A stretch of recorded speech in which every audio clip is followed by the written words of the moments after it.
What it do, my brothers? What it do, my sisters?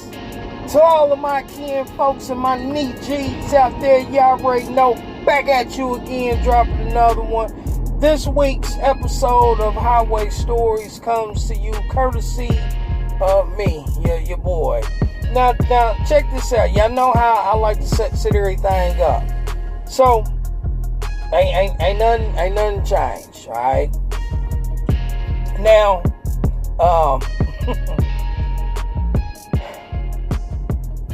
I encourage my fellow truck drivers last week, and I'm gonna keep on because I'm serious about this whole thing, because this is tied in to one of the highway stories.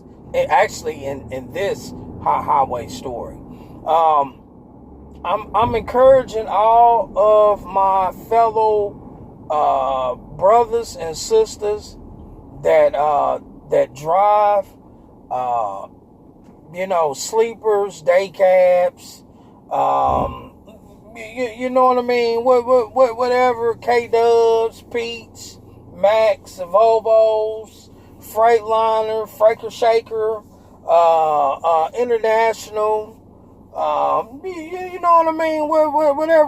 Whatever you choose to do, day cab, you know what I mean?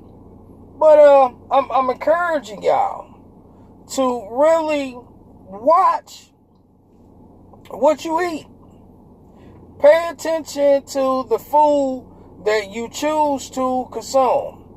Pay attention to a lot of the sugary drinks that you choose to consume on a everyday basis, or every other day, or whatever the case might be.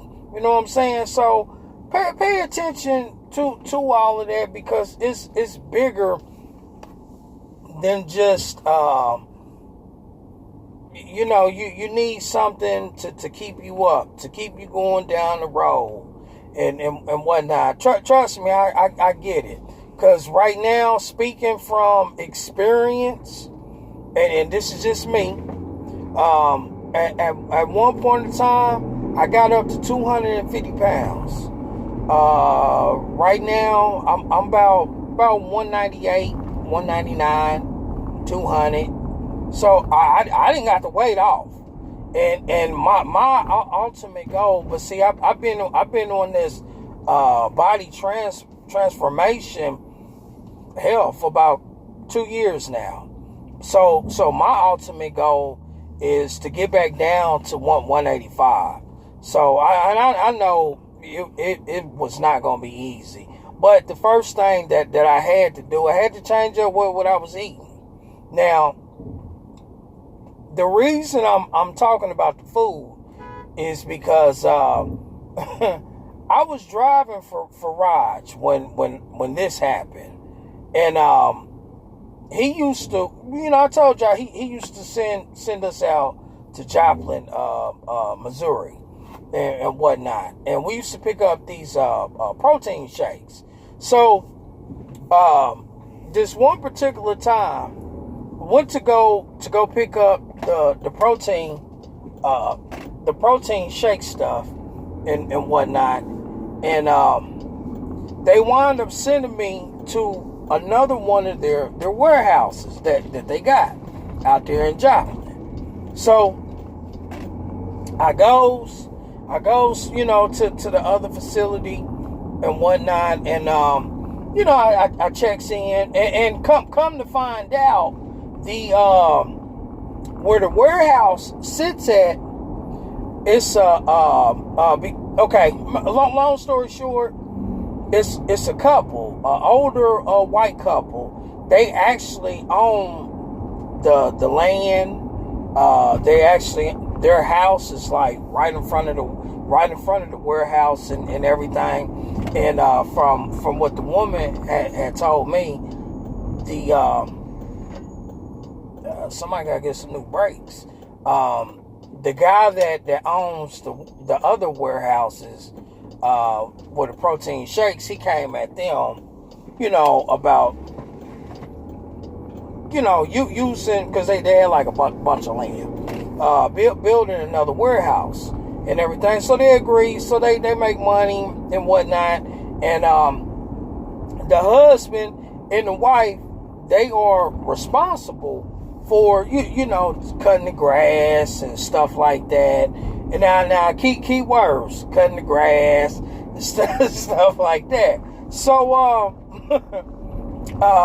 like I said, I checks in and everything, and a couple other drivers came in. This one particular driver came in. He was an old school brother cat.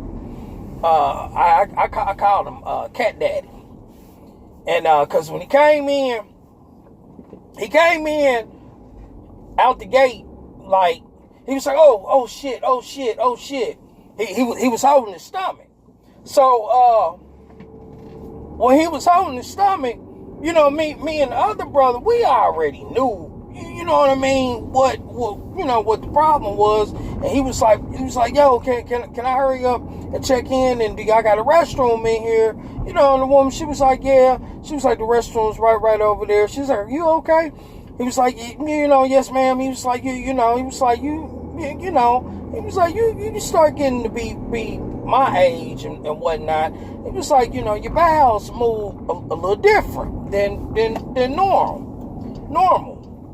Now, this is why I'm saying what I said about y'all need to be like really, really watching what the fuck y'all eat. So he goes in there, he drops the kids off, and he comes back out. And after he came out, we wound up, me and the brother, we wound up talking. And in the process of talking, he was like, man, how long you been driving, driver? And I was like, oh man, I got about 5 years, 5-6 years up under my belt and whatnot. And he like, oh, okay, that's good. He was like, I'm gonna tell you something, youngster. He was like, watch what you eat out here on the road. And I was like, what you mean? Watch what I eat. He was like, just take it from this old man. Just watch what you consume and what you put in your body and everything. Because he said, he was like, I've been doing this for a long time. And, the bouncing and going up and down in that truck, it does something to your bowels. And he was right. But anyway, let me finish. So I was like, well, what do you mean it does something to your bowels?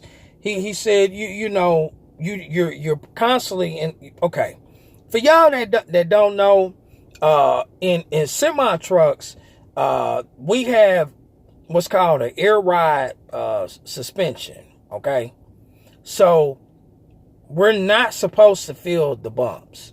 So that means we're constantly bouncing up and down. I mean, constantly.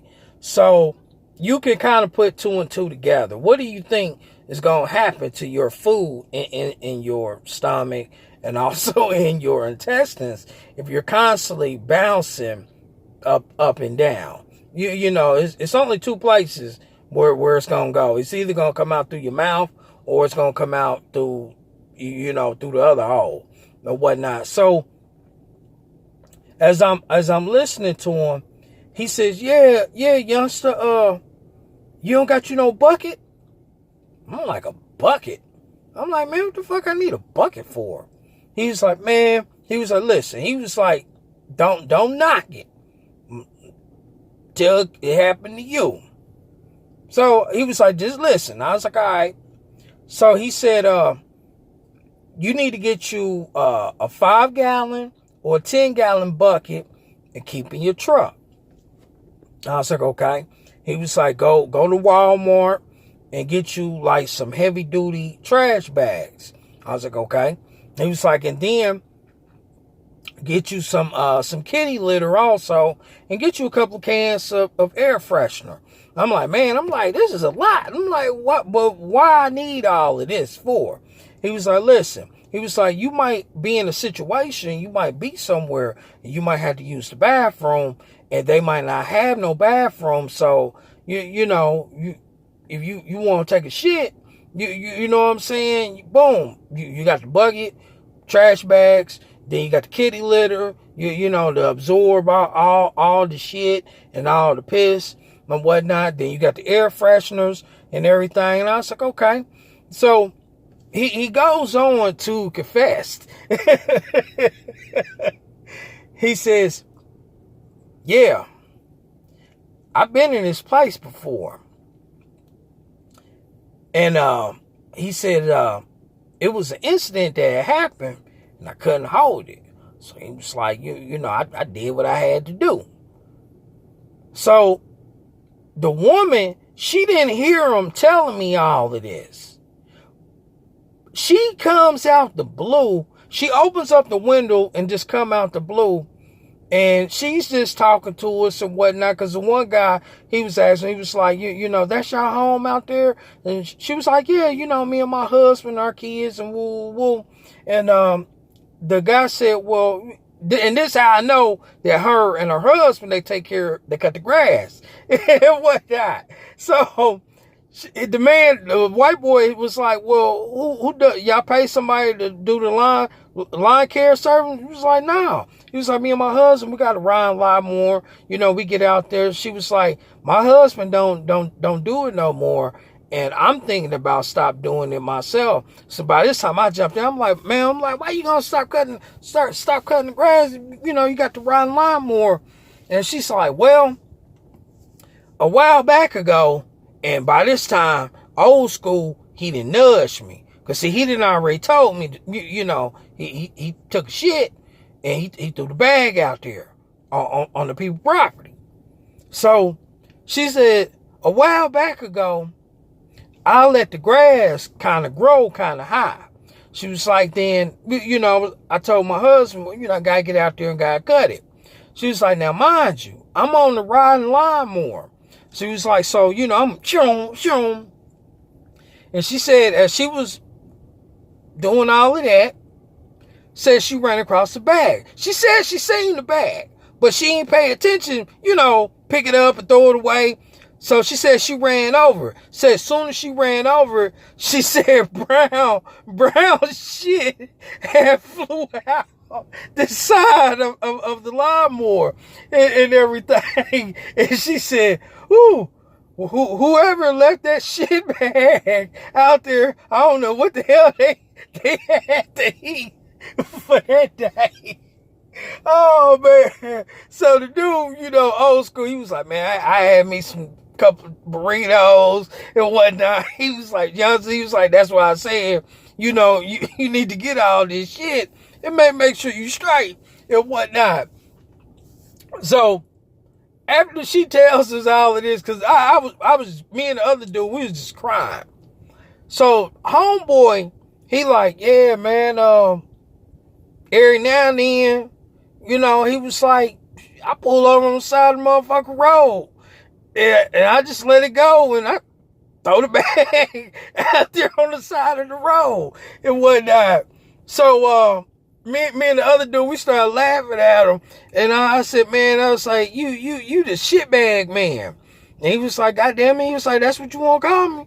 Then that's what it is. He's like, I'm the shitbag man. So at the end of the day, the moral of this story from the shitbag man is watch what you put into your body or to your avatar, because the older that we get, our bodies go through changes, and you don't want to be like the shitbag man where you got pulled over and you gotta drop the kids off real quick, and then you throwing your evidence on the side of the road.